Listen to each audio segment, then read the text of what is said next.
रिश्तेदारों के पास छोड़कर इस देश दुनिया को त्याग कर एक सन्यासी बनने के लिए घर से निकल पड़ा। उसने गांव में किसी को कुछ नहीं बताया। किसी को नहीं पता था कि आनंद अचानक कहां गायब हो गया। सन्यास की दीक्षा लेने के लिए वो एक बौद्ध भिक्षु के पास पहुंचता है। बौद्ध भिक्षु उस समय ध्यान में बैठे हुए थे। ध्यान से बाहर आने के बाद वो बड़े ध्यान से आनंद के चेहरे को देखते हैं और उससे सन्यासी बनने का कारण पूछते हैं। इस पर आनंद उन्हें अपनी पूरी आप बीती सुना देता है और कहता है कि हे बंते, इस दुनिया से मुझे कुछ भी हासिल नहीं हुआ।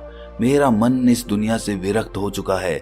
जब अपने दोस्तों ने ही मेरा साथ नहीं दिया तो इस दुनिया में रहने का क्या मतलब, और इसी वजह से मैं सन्यासी बनना चाहता हूँ। ये सुनने के बाद बौद्ध भिक्षु ने उपदेश देना शुरू किया। उन्होंने कहा कि याद रखना बंते, जीवन से विरक्त होकर सन्यासी बनना तुम्हें परम सुख तक कभी नहीं पहुंचा सकता, परमानंद तक कभी नहीं पहुंचा सकता। तुम दुनिया से अपने मन पर एक बोझ लेकर विरक्त हुए हो। तुम दुनिया से परमात्मा की खोज करने के लिए विरक्त नहीं हुए हो। इस भ्रम में कभी मत रहना। तुम संसार से विरक्त हुए हो क्योंकि संसार ने तुम्हें धोखा दिया, ऐसा तुम्हें लगता है। इसीलिए तुम परमात्मा पे कभी विश्वास नहीं कर पाओगे और ना ही उन पे अपनी पूर्ण आस्था बना पाओगे। इसीलिए सन्यासी होने का भी तुम पूरा लाभ कभी नहीं उठा पाओगे। सन्यासी होने का लाभ तब मिलता है जब हमारी प्रभु में, परमेश्वर में, परमात्मा में पूर्ण आस्था बन जाती है। मैं तुमसे पूछता हूँ, क्या तुम्हारी आस्था परमात्मा में है? ये सुनकर आनंद कहता है कि हे बंते, मैं तो दुनिया देख कर आया हूँ कि जो बुरे कर्म करता है वो फलता फूलता है और जो अच्छा काम करता है उसे प्रभु कुछ भी नहीं देता, परमात्मा उसे दुख ही दुख देता है। इसीलिए मैं परमात्मा पे अपनी पूर्ण आस्था कैसे बना सकता हूँ? ये सुनकर उस बौद्ध भिक्षु ने कहा कि यही तो मैं तुम्हें समझाना चाहता हूँ कि तुम पूरी ऊर्जा अपनी सन्यासी जीवन में लगाओ और उसके बाद भी तुम्हें फल प्राप्त ना हो तो तुम्हें कैसा लगेगा। इसीलिए किसी की भी मदद करने के मैं 5 सिद्धांत तुम्हें बताता हूँ। ये 5 सिद्धांत समझकर संसार में वापस लौट जाओ और संसार में एक ग्रस्त जीवन जियो। उसके बाद ही सन्यासी जीवन का उदय होता है, जब हम अपने ग्रस्त जीवन को पूर्ण रूप से समझ लेते हैं और अपनी जिम्मेदारियों का निर्वाह कर देते हैं। ये कहकर बौद्ध भिक्षु ने कहना शुरू किया कि जब भी तुम किसी की सहायता करते हो, किसी की मदद करते हो, तो उसमें सबसे पहली बात, सबसे पहला सिद्धांत जो ध्यान में रखने का होता है वो होता है कि किसी की मदद करते वक्त, किसी की सहायता करते वक्त कभी भी उससे उम्मीद मत रखना। ये मत सोचना कि आज मैंने इसकी सहायता कर दी, मदद कर दी, तो कल बदले में ये भी मेरी सहायता करेगा, मेरी मदद करेगा। अगर तुम ऐसा सोचोगे तो तुम्हें जीवन में दुखों का सामना करना ही पड़ेगा, क्योंकि एक नहीं तो दूसरा या दूसरा नहीं तो तीसरा कोई ना कोई तुम्हारी उम्मीद जरूर तोड़ेगा। और वास्तविकता में वो मदद या वो सहायता नहीं होती है, वो हमारे लालच का ही एक रूप होता है। हम उसकी सहायता या मदद निर्भाव तरीके से नहीं कर रहे हैं।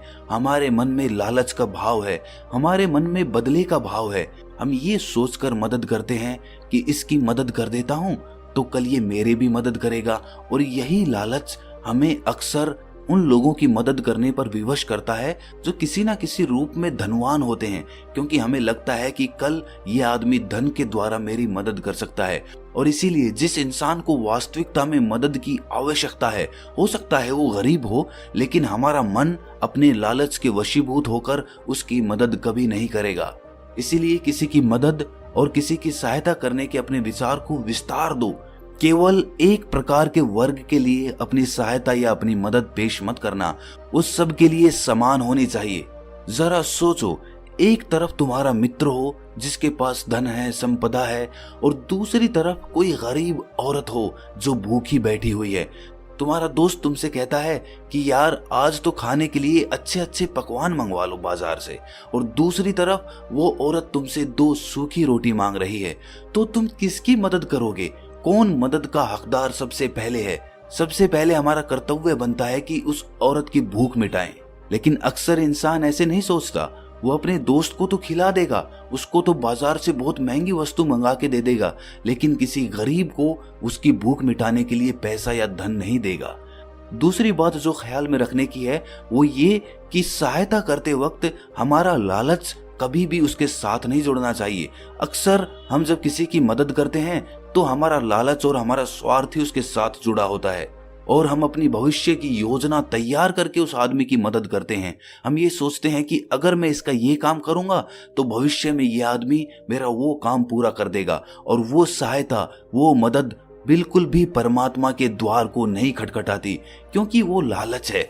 जाहिर है आप अपने आप को धोखा देने के लिए अपने लालच को एक सहायता, एक मदद का रूप दे रहे हैं। तीसरी बात जो ख्याल रखने की है वो ये कि अपने सामर्थ्य के हिसाब से दूसरे की मदद करो। कभी भी एक ग्रस्त आदमी को किसी की इतनी सहायता नहीं करनी चाहिए जिससे कि उसका परिवार और उसके बच्चे कष्ट में जीवन बिताएं।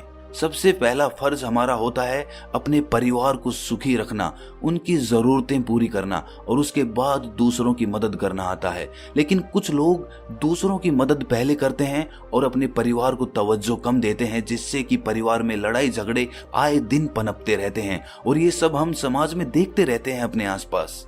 अगली बात जो ख्याल में रखने की होती है वो ये कि अपना कर्म, अपनी जिम्मेदारियां पहले निभानी होती हैं। हम अपना कर्म, अपना काम छोड़कर पहले दूसरों की मदद करने के लिए चले जाते हैं, और जब दूसरा बदले में हमारी मदद नहीं करता तो हमारा दिल दुखी हो जाता है। हम सोचते हैं कि मैंने तो अपना काम छोड़कर उस आदमी की मदद की थी और वो आदमी मेरी मदद ही नहीं कर रहा है। इसीलिए अपना कर्म सर्वोपरि, अपना कर्म सबसे ऊपर, क्योंकि वही काम करने के लिए इस दुनिया में हमारा जन्म हुआ है। और सबसे आखिर में जो बात समझने की है वो ये कि परमात्मा की मर्जी से ही सब कुछ होता है। हमारा कर्तव्य है अपने कर्म को करते जाना। करनी धरनी तो ऊपर वाले के हाथ में है, इसीलिए जो कुछ भी होता है सब ऊपर वाले पे छोड़ दो। अगर तुम्हें कोई धोखा भी देता है तो ये समझ के चलो कि वो सब ऊपर वाले की करनी होती है। आप ये मान के चलो कि मैं करता नहीं हूं, मैं तो एक माध्यम हूं, करवाने वाला तो वो है। उसके सामने किसकी मर्जी चली।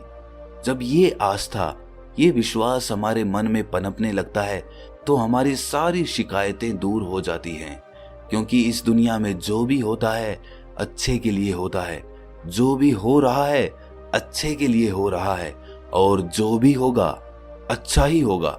चाहे हमारी बुद्धि आज वर्तमान में इस सिद्धांत को ना समझ पाए, लेकिन जीवन में कभी ना कभी किसी ना किसी मोड़ पर आपको जरूर ये एहसास होगा कि जो हुआ था वो अच्छे के लिए ही हुआ था।